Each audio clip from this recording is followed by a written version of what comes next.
Hello, welcome back to the community kitchen at home.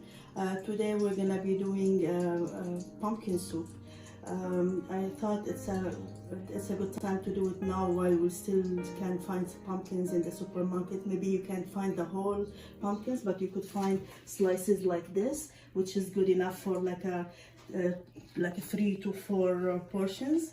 So, and also I have a lot of requests for this to make this soup on video. People tried it before and they loved it, so I would like to share the recipe with you.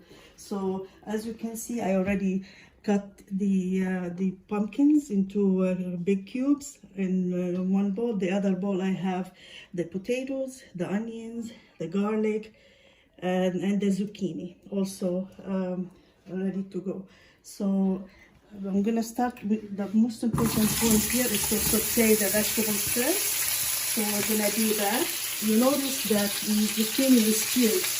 The only reason I peeled it is because it keeps the color nice and bright orangey.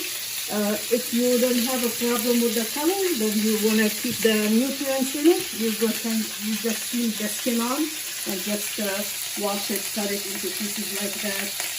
And cook it. So the most important part in soup is to saute first. You could just put the broth in and drop the vegetables. That's easier, but you wouldn't get the same effect. You wouldn't get the taste and the depth of flavor that you will get from sauteing the vegetables first and doing it this way. So we're gonna add all our vegetables here. And it's always a good idea to see if you add salt when you're sauteing, because it extracts the juices from the water from the vegetables and makes the process easier. We're gonna cover them for a few minutes. We're gonna keep flipping them for sauteing shouldn't take more than 10 minutes. But you have to keep flipping them around, mixing them to make sure all the pieces get contact with the heat and get caramelized and get good flavor. So we'll do that for 10 minutes, and then we're gonna add the broth.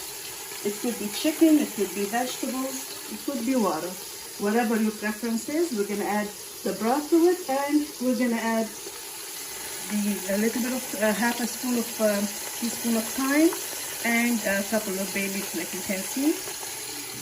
Just 10-15 minutes more of cooking and it will be ready, and I'll show you how it looks like, and we'll finish the soup. Okay, so I'll see you back in 10 minutes.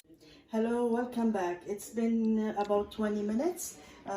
What we did before is we sauteed the vegetables in a little bit of oil and margarine. You could do a mix or just either oil or margarine for about 10 minutes. Then I added the broth, which could be, like I said before, either vegetarian or chicken, or even water if you like. We boiled them for about 20 minutes, and now they're like fork tender, which means like when you poke it with a fork, it's very it goes through it, so it means it's ready. Our next step would be to puree it. So now we're gonna use the immersion blender, which is the easiest way to do it, and we're gonna puree it into nice smooth consistency. The reason why I use the flat pan like this is just to make the sauteing even better and faster, and the pureeing also too. So I will see you in a couple of minutes when it's ready, and we're gonna serve it in a very nice way for you. See you soon. Okay, thank you. Okay, so this is our soup now. It's ready. I did puree it, like I said, with an immersion blender. If you like it not like that, you like it like a little bit with chunks in it, you could just puree it a little less.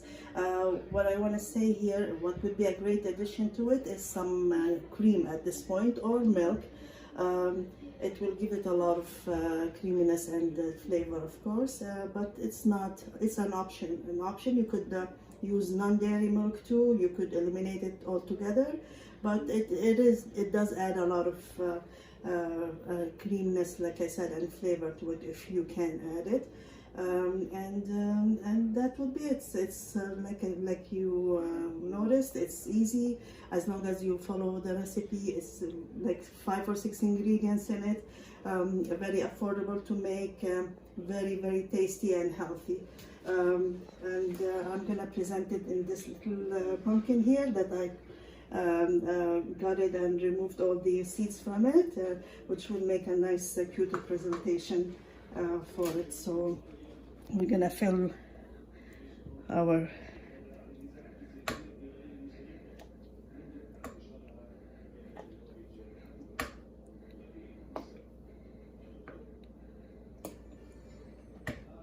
okay, here it is.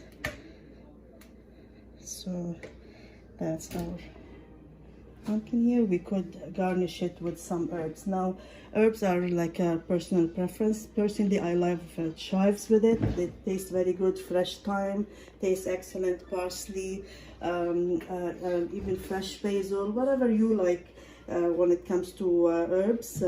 Obviously, you need to add them at the very end of it because we already added the dry ingredients earlier to cook it with, but now we just garnish it with a little bit of that. You could add some of the seeds too, the pumpkin seeds, which also give it a little nice crunchiness to it.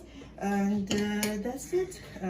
This is our little cover to make it look cuter and nicer. I hope you enjoy it. Like I said, try it. It's very easy. It's very flavorful. You'll like it.